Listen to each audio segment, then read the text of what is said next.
teams scripting plays to start a game, a lot of them script to start the second half, too. And they're scripting something that they expect to get them into the end zone and back into this game. We'll see if that script is a good one for them. On play action, they'll throw. And that's caught left side. It's Woods.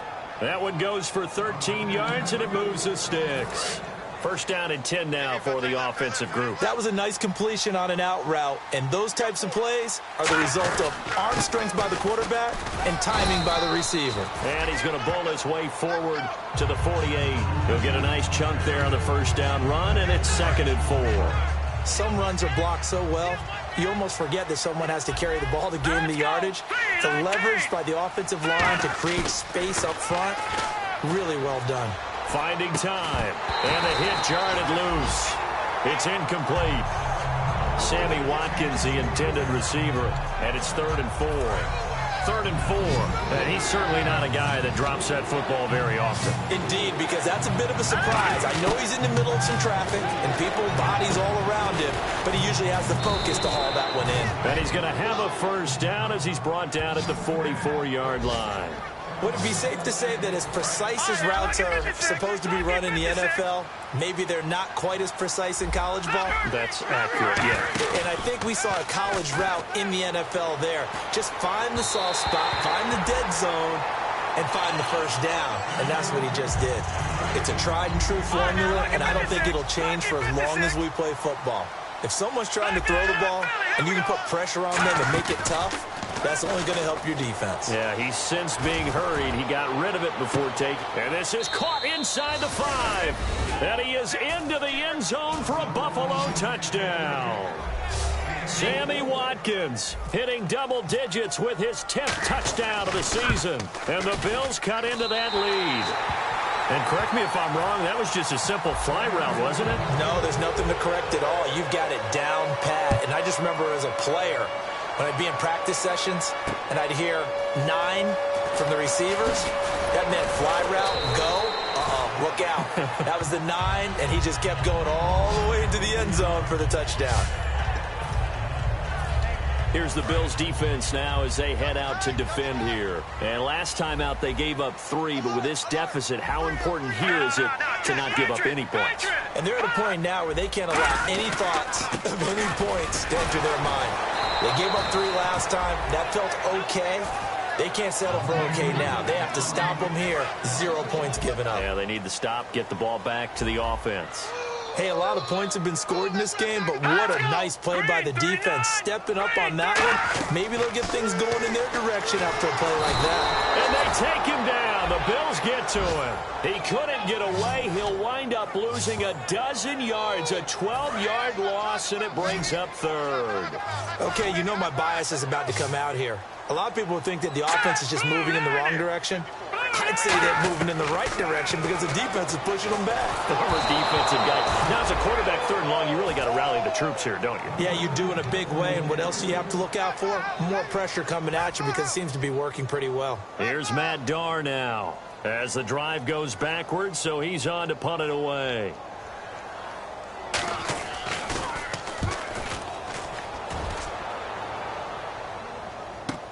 Campanaro on the return. Nice job bringing that one back. 14 on the return. And the offense will take over with a new set of downs. There again is the running back as he trots onto the field. And the numbers show the improvement, and this is kind of what we thought we would expect to see from him. I know we overanalyze these things sometimes, but what switch? What's flipped that switch? Sometimes I think when you're as great as he is, you just kind of roll out each game and expect good things to happen. And that's not always the case. Those guys on the other side of the ball, they're the NFL 2 for a reason. So maybe at halftime he gets a chance to regroup, kind of get it back together, get a little extra resolve, and now he's putting it into practice.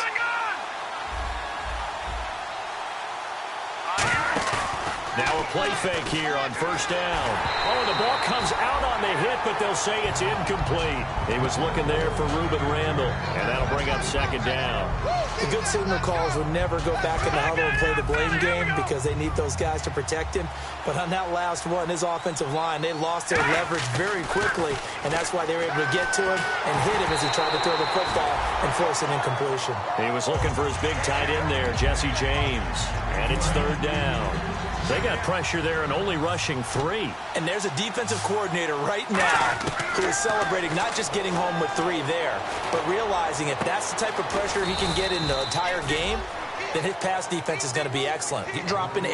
Where are you going to go with the football? And fits the exact right word. Over the middle, there's almost always traffic, so anytime you're a receiver in that area, you're not just focused on catching the football. You're wondering where the collision's going to come from, right? Because there's almost always someone there able to concentrate, catch it, and even added a little extra at the end with a short run. Really nice play by the guys on the defensive side of the ball, but for the guys on the offensive line, they're doing a nice job of trying to protect their passer. But when a guy hops in the air and goes airborne to try and knock one away, it's difficult because you can't reach out and grab him. That'll be a holding penalty. So all you're trying to do is make some type of a play on him, make some type of contact to try and get his arms out of the sky. And that incompletion was caused by the defense. I think they were trying to get one into the middle of the field, trying to find a receiver there. But they were in zone defense. And what are the advantages of being in zone? Eyes and reaction. Eyes meaning all eyes are on the quarterback and able to react when he throws the football and rally to that spot. And that's exactly what happened there. Able to get there and knock it away. They'll look to throw. Eluding the pressure right. And it is incomplete. The Bills' drive stalls out on fourth down. And the Dolphins' defense is able to hold. The Dolphins' offense now working their way back onto the field. And on the last go-around, they really couldn't get anything going. They had to punt from deep inside their own territory, which means they're going to lose the field position battle as a jump. Oh, and this is going to wind up a safety. And the defensive penetration there blew that play up and got him 2 points. How about how they got off at the snap of the football, got upfield into the backfield, and created the big play? That's the key to everything.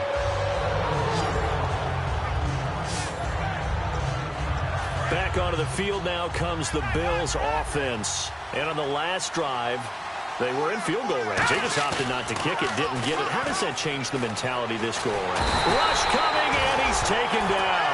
And Ndamukong Suh in there to get him, and that's sack number 6 for him on the year. Well, how about that?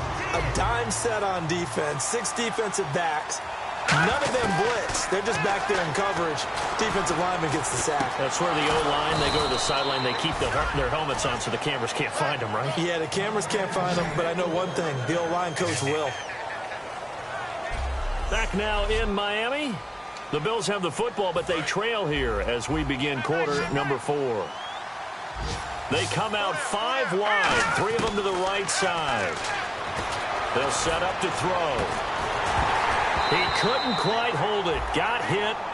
Ball pops out. Incomplete. Oh, man, for him to be that wide open and drop it. Sometimes you have just too much time on your hands, right? You end up thinking way too much, and your hands get shaky. And, yes, he's a tight end, but that's a catch he should have made. They give him 13 yards there on the play and a fresh set of downs. And now it looks like they're going to be in the hurry-up. Now back to throw. Man open right side. It's Rodgers. And a nice gain at 21 yards. Let's discuss now this performance as it relates to the last one.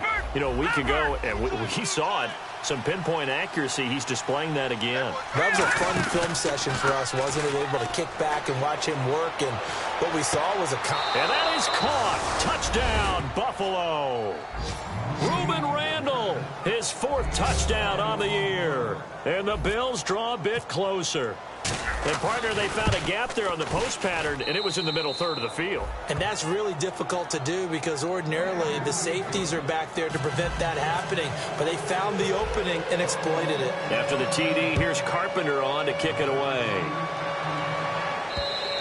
And this this will be a touchback as that sails over the inline. Now the Bills defense, they make their way back out there. They forced a big swing. They had the safety last time that led to a touchdown.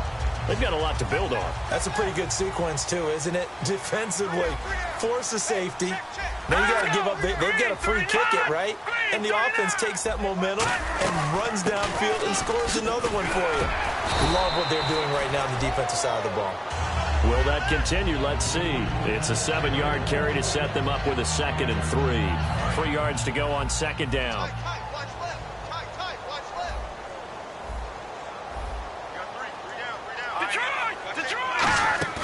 Now a play fake, and it's Simeon. He's got time in the pocket. Look at the time. Nowhere to escape, and he goes down. Call it a loss of 5, a big sack to bring up 3rd down. Sometimes I watch games and wonder why they use play fakes on certain passing situations, because it's not going to fool anyone. I don't know if that was the case here, but the end result was the same. No one fooled. Quarterback was hit. They'll fake the handoff. Now Simeon. He's got time. Still back there. He's going to wind up and air it out. And that's caught inside the 30. And they finally do get him, but not before he reaches the 27. Well, we haven't been shortchanged on offense. Another fun play to watch there on the deep pass. This game has the feel of, what, a turkey bowl, a Thanksgiving day. You know, when we get together this year, when the Davises and the Gaughtons get together, that's what our playbook's going to look like they're drawing them up in the dirt, and so far it's working for both of them. That's going to go as a loss of a yard, and it'll be 2nd down. And in this situation with the lead 4th quarter, they're liking keeping the ball on the ground, I'm sure. That's just smart football, but you know the defense has to know it as well. They've got to stop them here. So now we're going to see that loading the box in a big way. 6, 7, 8, 9, whatever it's going to take, puts a little bit more pressure on your big offensive line. Well, partner, the hit sure looks like a simple route, but I think the issue with it is a lot of time when you're making that play, you're actually working your way back inside towards traffic, where the big guys are coming from inside out, whether it's defensive ends or linebackers. And a lot of the time, instead of securing the pass, your eyes might stray towards the middle and wonder where the big hit's going to come from. That one goes for 24 yards. So after that big play, let's see if they can catch their defense maybe on their heels.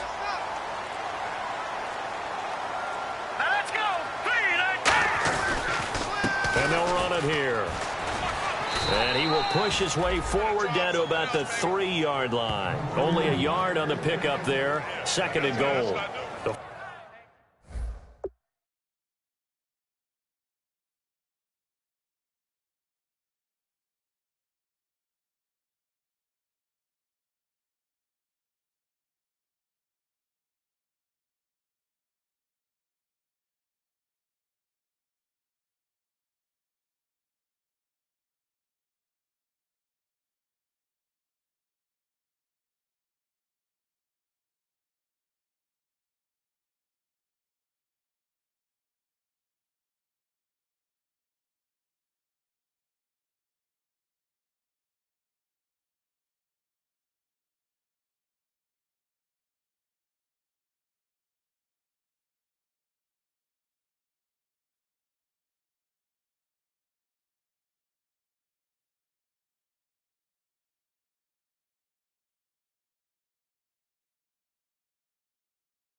Fourth quarter here, they've got the lead. They want to keep it on the ground. That's what they're doing.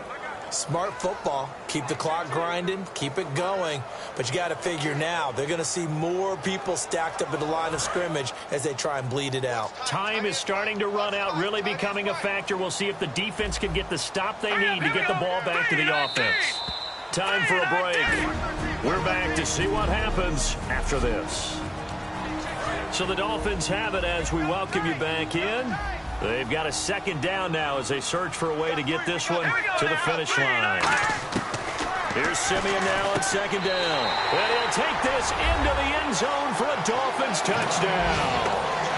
Jordan Cameron, his first touchdown on the year. And the Dolphins add on to their lead. Well, it'd be real easy to say that they are firmly in control right now, but he's going to go down. Can't get rid of it. So a sack on the two-point try. Well, they tried to get two and ended up getting none because the quarterback had nowhere to go with the ball and ends up getting sacked. Nowhere to go at all. Great job, though, defensively. They were ready.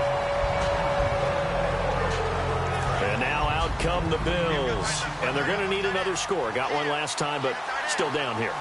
When you're playing catch-up, every possession becomes crucial, doesn't it? It's vital. Get back out on the field, punch in the... And the Dolphins rush gets home. Down he goes.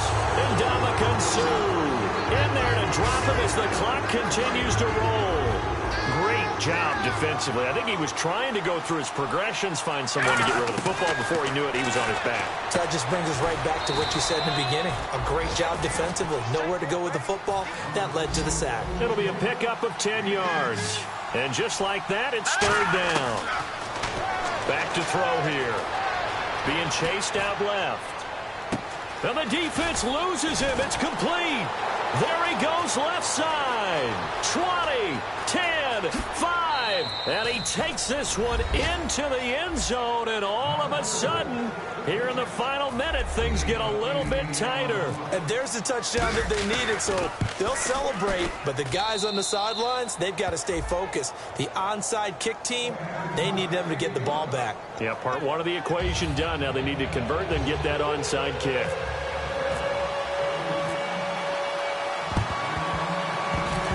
And the Dolphins are indeed going to get this, and that should all but do it. Fourth quarter, they felt like they needed the football back. Unfortunately, they couldn't get it. And I know we brought analytics into the game, and someone has said here that the data says that when a team's expecting an onside kick, 80% of the time, the team expecting it, they do actually recover the ball, which is what we saw here.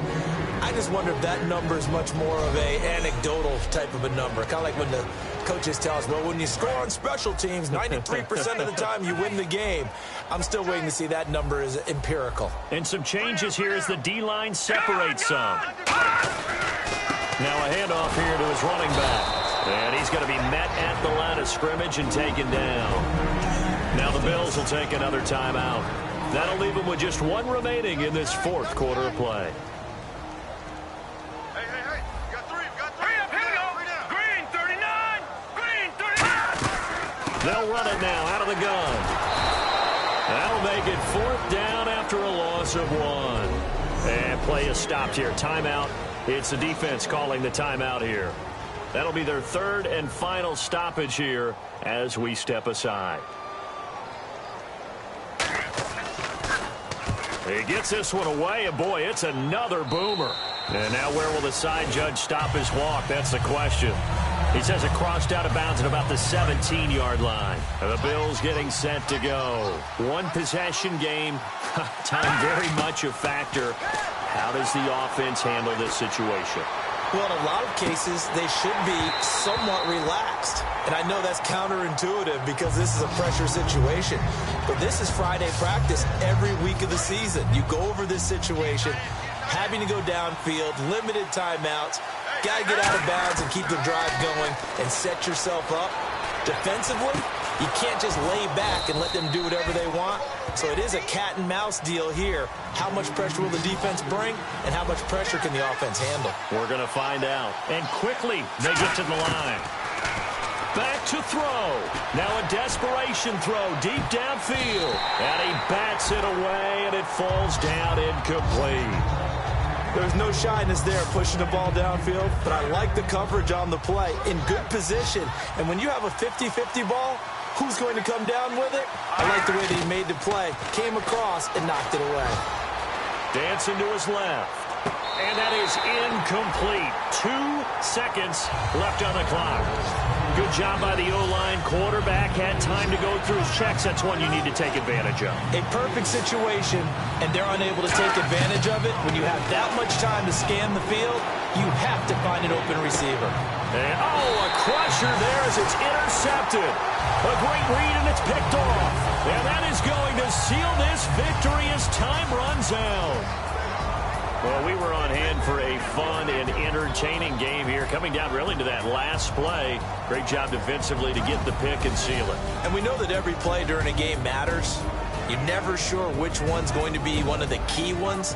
But at the end of the game, when you analyze it, 3, 4, 5 plays are going to be the ones you focus on.